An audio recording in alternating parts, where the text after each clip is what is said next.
अस्सलामुअलैकुम वरहमतुल्लाहि वबरकातुहू। रोज़े की हालत में बहुत सारे लोगों को गुस्सा आता है और जब उनको गुस्सा आता है ना तो वो दूसरों से ये कहते हैं कि मुझसे ज़्यादा बात मत करना, मेरा रोज़ा है, मुझे गुस्सा आ रहा है। वो दरअसल ये बताना चाहते हैं कि हमने बहुत बड़ा एहसान कर लिया रोज़ा रखकर, हमने बहुत बड़ा तीर मारा है रोज़ा रखकर, हमने बहुत बड़ा एहसान लोगों पर कर दिया, अल्लाह पर कर दिया। हालांकि ये रोज़ा एक इबादत है। हमने रोज़ा इसलिए रखा है ताकि हम अल्लाह को राज़ी कर सके। हमने रोज़ा इसलिए रखा है ताकि हमारा रब हमसे राज़ी हो जाए, हमारा अल्लाह हमसे खुश हो जाए। रोज़े का मतलब यही होता है। इसीलिए अल्लाह ने फरमाया कि रोज़ा ढाल है, रोज़ा एक ऐसी इबादत है कि मैं उसका अजर खुद दूंगा। इसीलिए अल्लाह रब्बुल इज़्ज़त को रोज़ा पसंद है।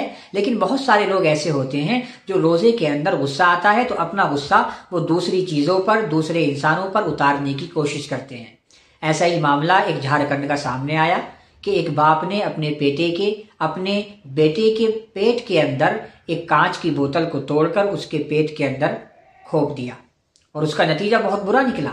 दरअसल ये मामला झारखंड के अंदर एक इलाका है रांची, वहां से सामने आया कि वहां पर जो है वो लोग रह रहे थे और इफ्तारी के वक्त, इफ्तारी में 10 या 5 मिनट का वक्त है, सारे लोग बैठे हुए हैं, दस्तरखान बिछ गया, इफ्तार लगा दी गई, बाप और बेटा भी बैठा है, बाप का भी रोजा है, बेटे का भी रोजा है, और भी लोग हैं घर के अंदर। किसी बात पर बात बिड़ी, किसी बात पर अनकही हो गई और बाप ने जो सॉस की बोतल दस्तरखान पर रखी हुई थी उस बोतल को उठाया, उसको पहले जमीन पर मारा और जमीन पर मारने के बाद में उस बोतल को, आधी बोतल को अपने बेटे के पेट के अंदर डाल दिया और बेटा लहूलुहान हो गया, चीखू पुकार मच गई घर के अंदर। मोहल्ले वाले लोग आ गए और बाप फरार हो गया और बेटे को अस्पताल लेकर के जाया गया है। बेटे की हालत बहुत ज्यादा गंभीर है, बेटा मौत और जिंदगी के बीच में लड़ रहा है।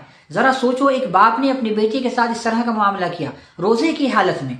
चूंकि रोजे में गुस्सा ज्यादा आता है, लोग ये कहते हैं कि मुझे गुस्सा आ रहा है, मुझे ज्यादा बोलने की जरूरत नहीं है। तो मेरे दोस्तों, रोजा रखकर हमने कोई एहसान नहीं किया। रोजा अल्लाह के लिए रखा जाता है, रोजा एक इबादत है। इसके अंदर अगर गुस्सा आए तो उसको गुस्से को कंट्रोल करना चाहिए। रोजा सिर्फ खाने पीने का नाम नहीं है कि खाने पीने से हम बच गए तो हमने रोजा रख लिया, हमने रोजे का हक अदा कर दिया। रोजा जिस तरह खाने पीने से रुकने का नाम है, इसी तरह से इन तमाम चीजों से भी रुकने का नाम रोजा है। गुनाहों से बचना चाहिए। इसी तरीके से गुस्सा आ रहा है तो उसको भी पीना चाहिए। गुस्से को बर्दाश्त करना ही तो मर्द की ताकत है भाई। असल मर्द वो है जो गुस्से को बर्दाश्त कर सके। इसलिए मेरे दोस्तों, रोजे के अंदर अगर गुस्सा आए तो गुस्से को पीना चाहिए, गुस्से को कंट्रोल करना चाहिए, इस तरह की वारदात से बचना चाहिए। अब देखिए ना क्या हुआ, एक बाप ने अपने बेटे को मार दिया और इतना लहूलुहान कर दिया कि बाप फरार हो गया, बेटा अस्पताल के अंदर है, हॉस्पिटल के अंदर है, जिंदगी से लड़ रहा है। क्या बीत रही होगी उस घर पर।